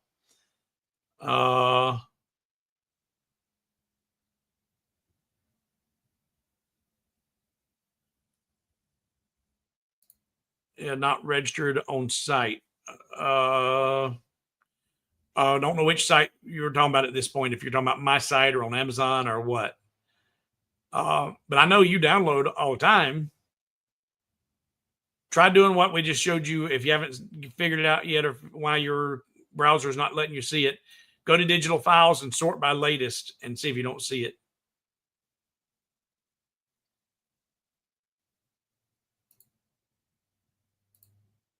On my iPad, I have to be signed in, then go search, and then it changes it to recent. And that iPad might be that iPad being an Apple product, a Mac product.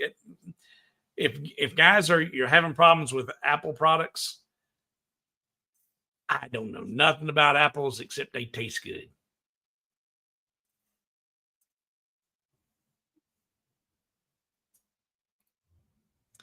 Thank you. I was putting in weights instead of weight. Yeah, weight. Yep. All right, got that. And Jesse's just sent, and I got it, and we've talked about it. That's good. Cannot get into my accounts for some reason. All right. It's usually an email issue. I've got a lot of you who have signed up, and you've got multiple emails.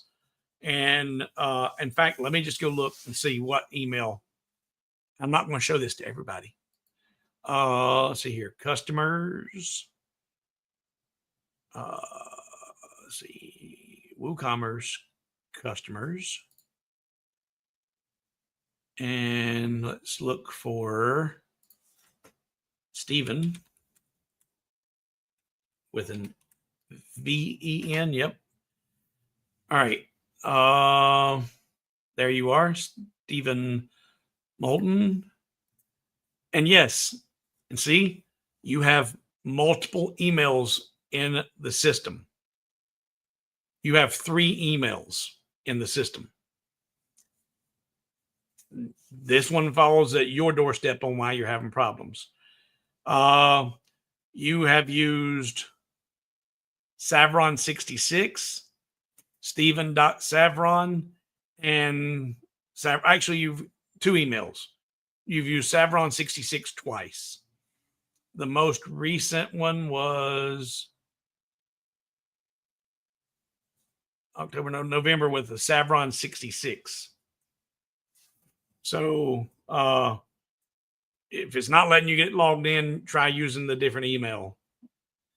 But When you got to be consistent with this stuff, or else it goes. It's the same with the Patreon. I get patrons constantly emailing me, I can't get in. I can't get in. It's because they've signed up 2 or 3 times using different emails and it doesn't work.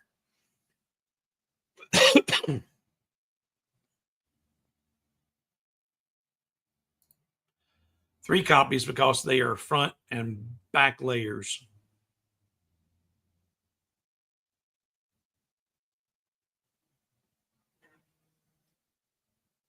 Well, we're doing a Q&A right now if you haven't figured it out, Robert.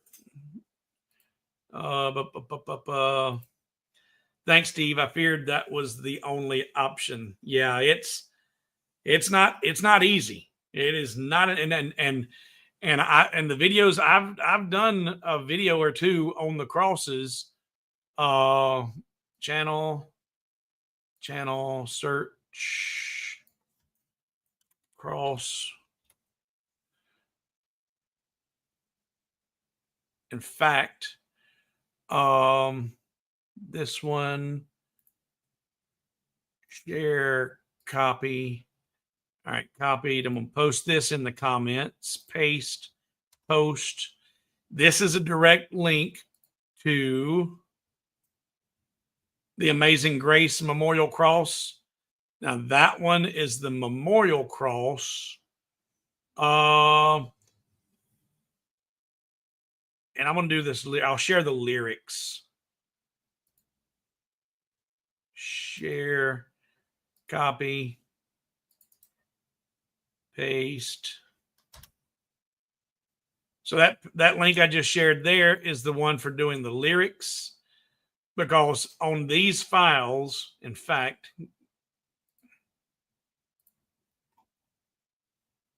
file, new, don't save, open, Amazing Grace, lyrics. I went too far. Open. See those the black lines? Those are the engraved lines. And if I was to even select this now, it's all grouped together. If I ungroup it and select that W, these are all welded together as an individual line, and none of that is a text. That's a path. So if you're going to create these crosses yourself, before you start welding stuff together and creating your lines, you need to look at the entire image and make sure everything is going to be connected where you need it connected, and nothing's going to be out. Because if you go through half of that process of creating those lines and you get down to a point where, this don't work, now you're forced to either add an element to the design to fix the problem or start all over again. And that ain't no fun, because once you begin to do that, there's no correcting. And the biggest thing I can tell you, have somebody else proofread it. If I wish, that's the one thing I wish that Lightburn had. I wish Lightburn had a spell check in it. And I've talked to them about it, but it's because of all of the different languages that Lightburn is used in. They would have to have a spell check and dictionary and all that, and all of those languages be a huge database. And so they don't do that. But have somebody spell check it and then make sure everything is going to work, and then start that process. But I shared 2 video links in the comments on how I did these files. It's worth, if you're wanting to recreate these or do those, it's definitely worth the watch. And Sharon, it's funny that you mentioned that, because Dwayne shared this type, or Dwayne and Ed and I went to West Penn Hardwoods this week. Had a good time. And Dwayne brought up Cuddle, and he's emailed me that link. I haven't looked at it yet. But Sharon says there's a program named Cuddle that has the feature to do this type of welding, the engraved lines automatically. So far, it's worked flawlessly and instantaneously. I like that word, instantaneously. So, guys, that might be, in fact, I think Dwayne even mentioned it'd be a good video worthy piece. I need to look at Cuddle. I need to, because there ain't nothing instantaneous about the way I do it. That's why I said there's always another way. And if this works, yeah, that'd be cool. I need to look at that. I ain't gonna be able to look at it today, but Cuddle. You're the second person this week to bring up Cuddle. And I hope Cuddle is something that's going to be around for a while. And hopefully it's been around already for a while, because what was it? One box generator that was brought up this week, Gravini. Gravini was an awesome box generator, but Gravini's gone. It was ideal. It was perfect. It was easy to use. I turned everybody onto it, and then it's gone. It switched country of origin, and now I think it's just gone completely. But I need to look at Cuddle. And Bill says the cedar plaques are great. I'm glad you got them, Bill. Yeah, though I try to make good quality stuff, and I'm out of them right now. I've shipped out my last, and boy, I screwed up yesterday or this week. I had a huge orders, lots of orders. In fact, I'll just tell you, with some of you are aware, I've been remodeling the house. I've got new washer dryer hookup, and I was dreading I'm going to have to spend that money for a washer dryer. That wasn't in the budget, and I'm what budget. Home Depot has Black Monday on all of their appliances. Everything marked down, huge sale. Nowhere near ready for a washer and dryer in the room yet, but $400 in savings that was getting one of the pieces for about 25% of the cost. You save 75%. I said, man, I can't afford it. Just like the rest of the remodel. Things came available. I could not afford not to buy them. So I bought the washer and dryer. Not in the budget. But thank you to everyone who ordered cedar plaques, because I sold enough of the cedar plaques that paid for one of the machines. So thank you, and God bless you for that support. And like I said, it was never in my mind's desire or my intention to start making and selling plaques. I just seen it was a cheap way to make some, and it was, hey man, I'd like to have one. Like, okay, I can do that. And next thing you know, the Lord will provide. It wasn't in a budget to buy them. Wasn't in a budget to buy them now or even next month.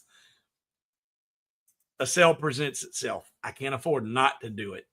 Then the avenue is there for me to generate the revenue to pay for one of the machines.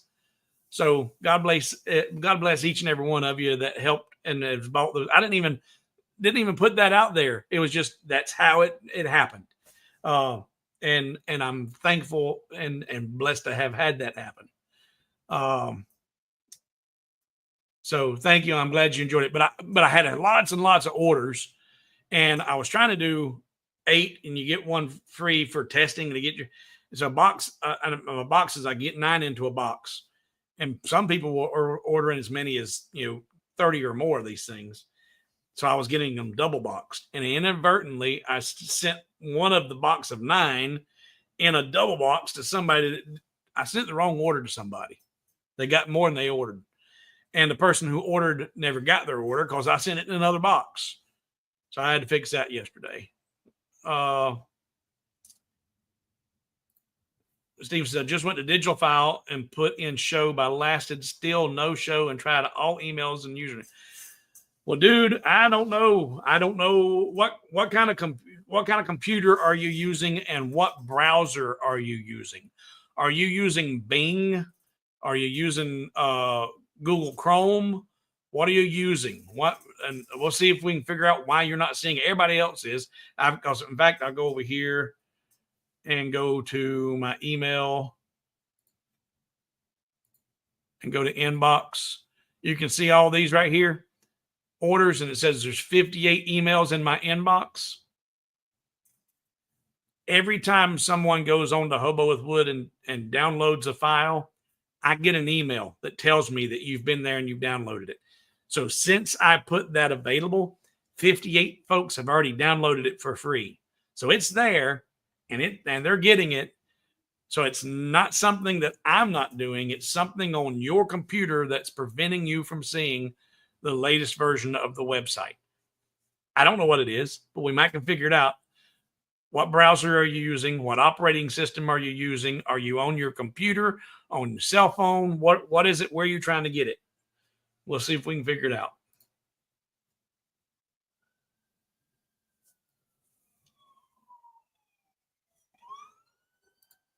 Yeah, that would be a good idea. And I've talked about that before in the text because Lightburn, and I'll show it again. Some of you may not be aware that Lightburn has a text editor. Armistead saying create text in a Word program, do the spell check, then paste it into Lightburn. Check this out. I've shown it before. We'll go over to Lightburn. Come over here. File. New. Get rid of all that. Discard it. Come in here to text. And I'm going to say text. Let's put all this back to 0. And then select it. Right click. Edit text shape. And there is your text editor. Now, it does not have a spell check in here. But if you were to do this in Word or whatever, where you was doing it in, you could bring it in here. Or if you, I don't know if you could export it from here, but here you could copy and paste it into this, and you'd have all brand new stuff. And you can change. You can see there it is with the font, but you can change the font types, and you can see how it's going to look. Do all of your text stuff here, change it welding text. But this text edit shape, you could use that to copy and paste from Word into that text editor, see it all and do it, make different edits and changes. Yeah. Instead of, that's just another way of getting to a text editor.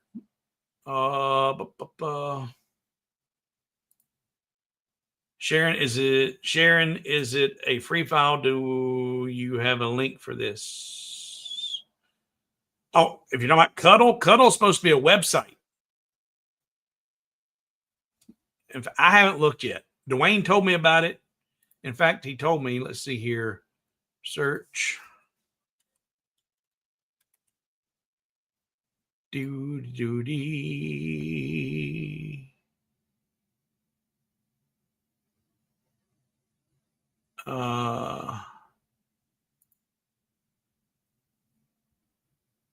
That's the scroll saw workshop. That's not Cuddle. All right, let's go here.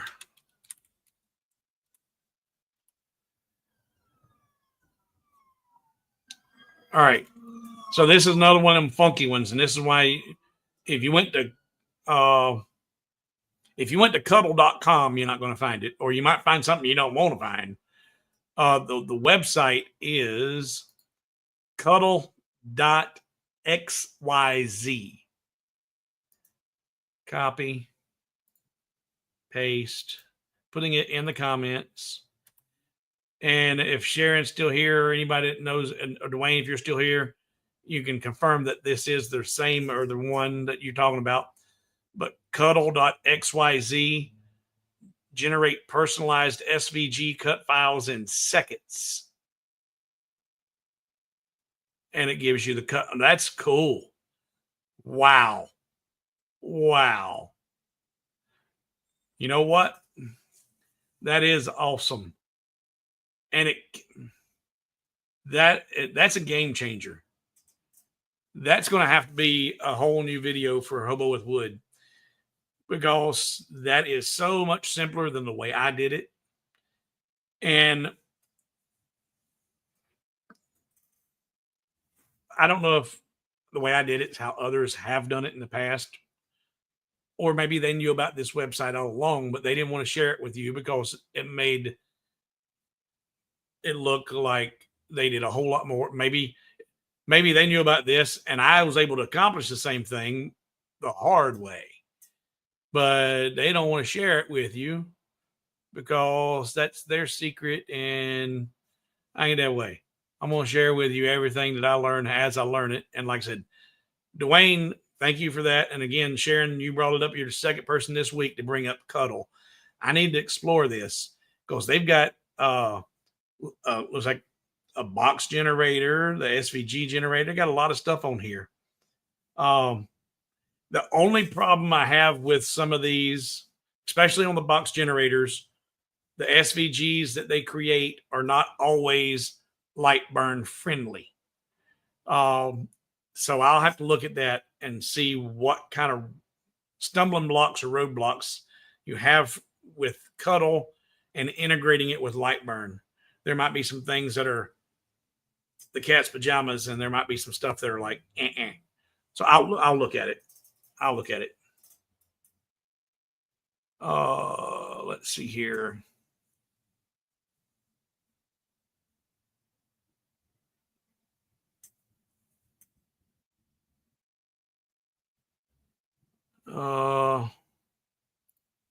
I can't get any type of cedar for love or money at the moment. I tell you. And Chris, I tell you, for those who don't know, Chris is in Australia. And I think this is Western red cedar that I'm getting, but there's a bunch of different cedars. At West Penn, when we were up there this week, I think they had some Spanish cedar, which is nice and pricey, and you wouldn't be using it for what I was doing. But I'm in North Carolina, which is in the mid-Atlantic in the United States.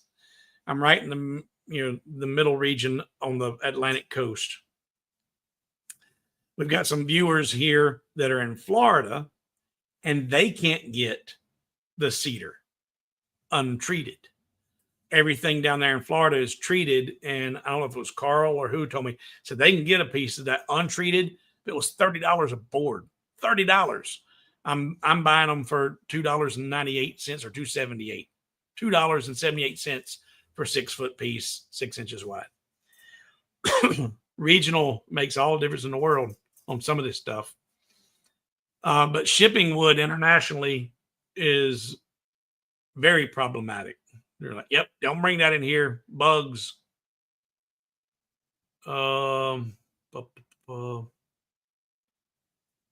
All right, Steven said all sorted, renewed the password. Okay, good.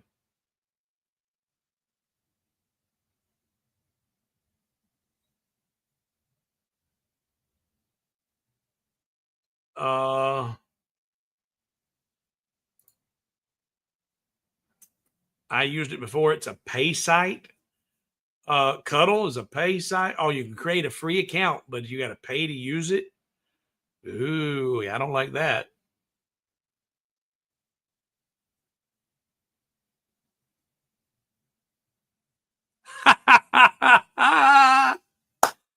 I have not seen this acronym before, but I say it all the time is there's always another way. But Yahoo! You always have other options. And Sharon says it has a free and paid subscription. I don't remember offhand if it's in, I don't remember offhand if it's in the free or not. All right. I have to look at it and see. Okay. All right, guys. I'm going to call it here. 2 hours, a little over. I'm going to investigate Cuddle. I'm going to do some, because that, depending on what it costs, and if you're doing a lot of that, it's worth it. Go watch the videos I shared with you on the crosses on the Amazing Grace Lyrics cross and how I do it with the Boolean tools and the multiple copies and the editing. And that's a lot of work, a lot of work. So if you wanted to do a bunch of those scriptures, crosses, even if the subscription is nominal, it's worth it. I'll have to look into it. All right. Just looked and it appears to be free. Sharon says that part of it appears to be free. I'm going to do an in-depth dive on Cuddle and do a video on it and integrate it with Lightburn and how all that works. So once again, I hope everybody had a great week. I hope you have a great weekend. I hope you have a wonderful upcoming week. And don't forget, it's not Thanksgiving, but you've got a lot to be thankful for. And I hope you have a wonderful Easter. I'm Steve, Hobo with Wood, and I'll see you in the next video, probably about Cuddle.